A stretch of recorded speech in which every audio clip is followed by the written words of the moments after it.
Good evening my dear student, welcome on your favourite channel science वाला। And मैं आपका प्यारा science teacher Anil Tiwari again welcome on your favourite channel science वाला। Today topic is acid bases and salt part first. This topic is common for CBSE as well as ICSE for class 10th. Okay, so this chapter is common for CBSE class 10th and ICSE class 10th common chapter. Okay बच्चों, तो class 10 चाहे CBSE का हो चाहे ICSE का कोई बच्चा हो, दोनों के लिए बच्चों कॉमन है। ओके, तो आइए स्टार्ट करते हैं, शुरू करते हैं, है कि नहीं? शुरू करा जाए। Acid bases and salt. तो सबसे पहले बच्चों ये समझ लो कि इस चैप्टर में हमको पढ़ना क्या है what is acid bases and salt. Actually this chapter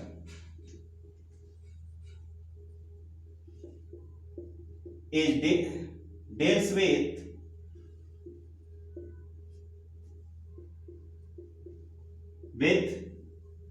the classification of compounds and their physical and chemical properties। Okay बच्चों, and also their use। तो एक्चुअली में this chapter deals with classification of compound. Compound का classification पढ़ना है, उनकी physical properties क्या होती है, मतलब एक्सटर्नल प्रॉपर्टीज क्या होती है, केमिकल प्रॉपर्टीज मतलब इंटरनल प्रॉपर्टीज। केमिकल प्रॉपर्टीज में बेटा हम लोग रिएक्शंस पढ़ते हैं और उनके कुछ इंपॉर्टेंस यूज। और एक चीज़ में और बेटा मैं भूल गया लिखना, कुछ कंपाउंड्स भी हम लोग को पढ़ना है जो इम्पॉर्टेंस है इस चैप्टर में, जैसे baking soda, washing soda, bleaching powder, okay, NaOH, NaCl, तो क्या इसका यूज है ये भी पढ़ना है। ओके, तो let's start. First of all what is compound. Okay, तो सबसे पहले बच्चों समझते हैं कंपाउंड का मीनिंग क्या है। What is compound.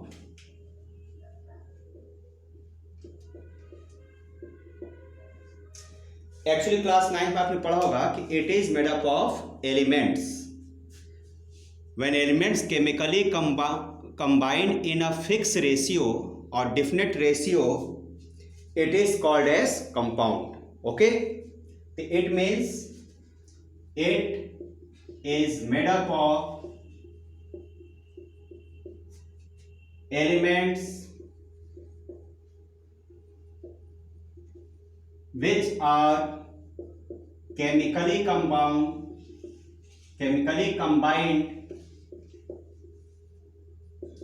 in a definite मतलब फिक्स रेशियो। और रेशियो बच्चों दो तरह का होता है, एक होता बाई मास और एक होता बाई एटम्स। तो यहां क्या मतलब है, fix ratio by mass. Okay, जैसे फॉर एग्जांपल जैसे हमने वाटर लिखा, तो वाटर का फार्मूला क्या होता है, H2O। देखिए सब चीजें आप 9 में पढ़ चुके हैं, मैं केवल एक रिवीजन के लिए आपको बता रहा हूं। तो रेशियो क्या होगा, 2 हाइड्रोजन और ऑक्सीजन का 1 एटम। तो बेटा ये हो गया रेशियो बाय एटम्स। देखिए केमिस्ट्री में इसका मतलब मीनिंग बहुत कम होता है, इसको वैल्यू नहीं दिया जाता। लेकिन अगर मास की बात करा जाए तो हाइड्रोजन का मास कितना होगा, एक हाइड्रोजन का मास होता है 1, तो सेकेंड 1U होता है ना एटॉमिक मास। तो 2 हाइड्रोजन बेटा कितना हो जाएगा, 2U। रेशियो ऑक्सीजन कितना होता है मास, 16U। कितने ऑक्सीजन है 1, तो 16U, U से U कैंसल, 2 रेशियो 16 मतलब 1:8। It is called as ratio by mass. It is called as ratio by mass. बच्चों ईयरफोन का यूज करके देखिए क्योंकि मेरे पास एक्सटर्नल माइक नहीं है। ओके, तो आई होप आप लोग को हमारी बात समझ में आ गई होगी। अब लोग क्लासिफिकेशन जब करते हैं कंपाउंड का, तो कंपाउंड कितने तरह के होते हैं ध्यान समझिएगा। क्लासिफिकेशन ऑफ कंपाउंड,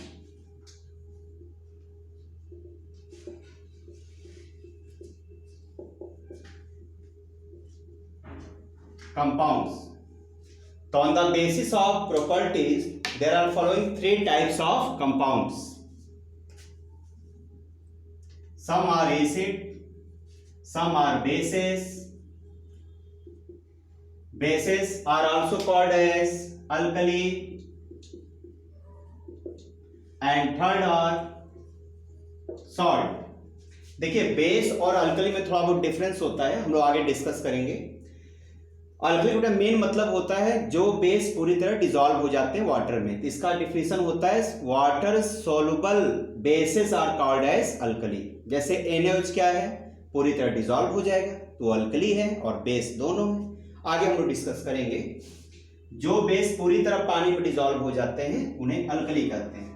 जैसे शुगर मान लो पानी पूरा डिसॉल्व हो जाता है लेकिन स्टोन नहीं होता ना, तो जो शुगर की तरह बेस होगा जो पानी में पूरी तरह घुल जाएगा उसे हम लोग अल्कली बोलते हैं। ओके बच्चों, सॉल्ट। अब देखिए बहुत ध्यान समझिएगा, एसिड कैसे पहचानेंगे बच्चों। देखो एसिड क्या डिफिनेशन होती है, बता आइडेंटिफिकेशन। स्टार्टिंग विथ H, जिसके बेटा स्टार्टिंग में H आ जाए, हाइड्रोजन आ जाता है, उसे हम लोग क्या बोलते हैं, एसिड।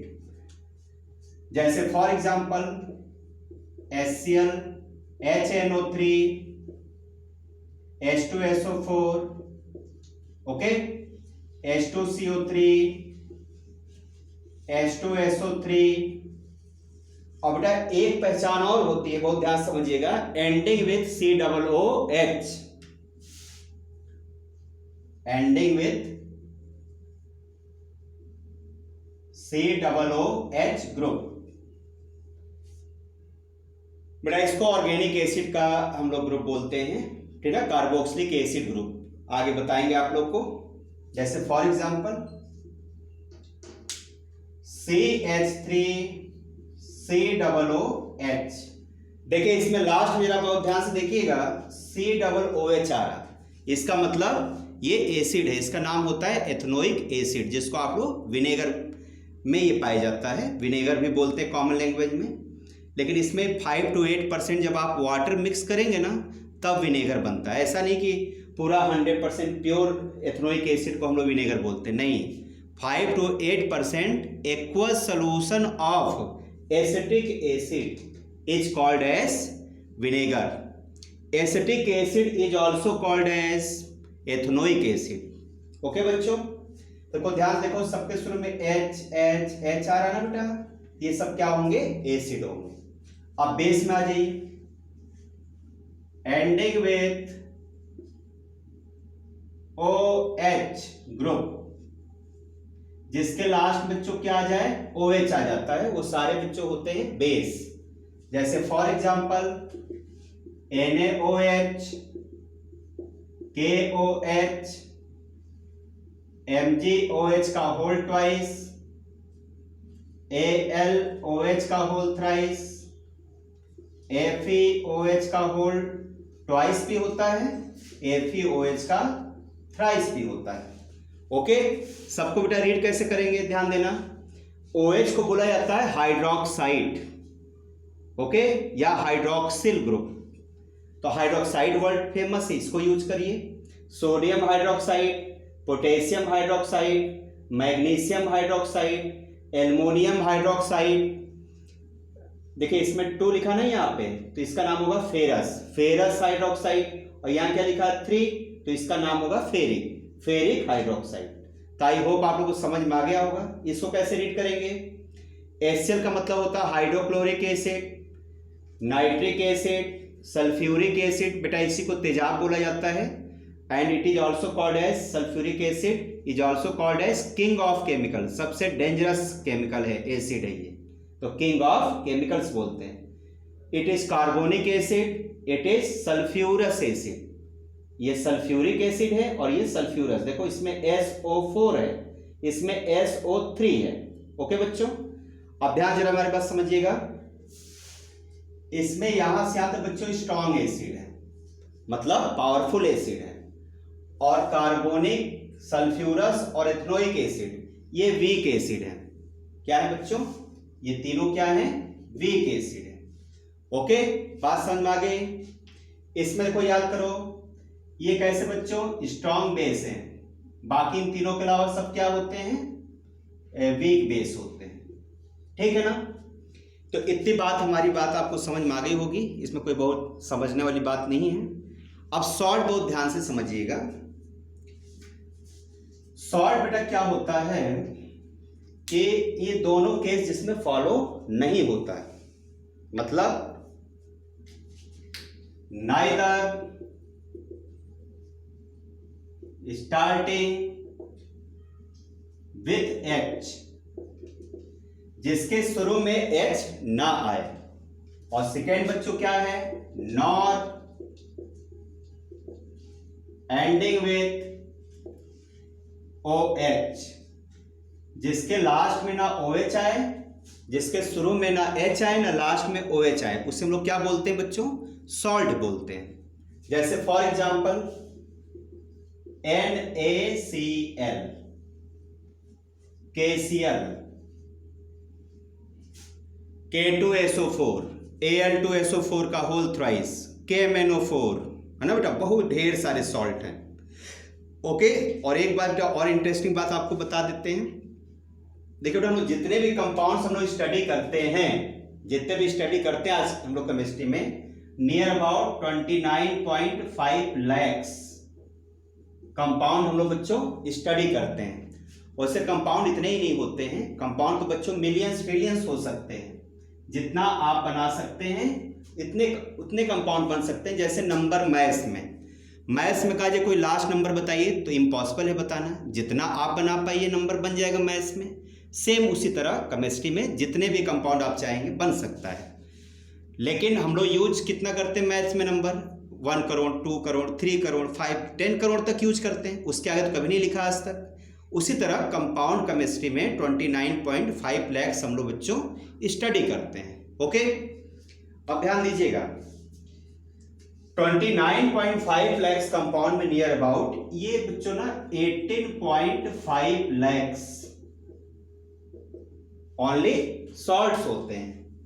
तो सॉल्ट्स कितने हैं, 18.5 lakhs के ऊपर ही होंगे, कम नहीं होंगे। ये मैं आपको अप्रॉक्स बता रहा हूं। बाकी जो बेटा बच गया, कितना बच गया अब सोचिए, नियर अबाउट बच गए 11 lakhs बचा ना, 18 10 28, हाँ 11 लाख बचा। उस 11 लाख बेटा 11 lakhs में एसिड ज्यादा होते हैं। तो एक्यूरेट नंबर तो बता पाना मुश्किल है, मैं आपको अंदाज से बता देता हूं। 11 lakhs में नियर अबाउट बच्चों 8 से 8.5 lakhs क्या है, एसिड है, और जो बच गया नियर अबाउट 3 lakhs के आसपास वो बेटा बेस होते हैं। इसका मतलब सबसे ज्यादा क्या है, सॉल्ट, सेकेंड नंबर पर कौन है, एसिड, थर्ड नंबर पर कौन बच्चों, बेस है। ओके, हमारी बात आपको समझ में आ गई होगी, ठीक है। चलिए अब बच्चों को आगे समझते हैं, एसिड के बारे में थोड़ा सा और कुछ बातें करते हैं। पहले सॉल्ट के बारे में थोड़ा बता दें आपको।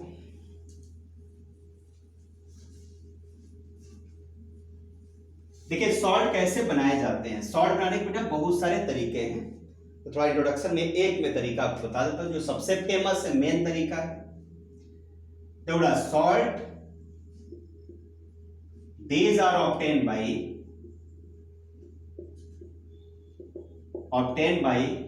or prepared by neutralization reaction neutralisation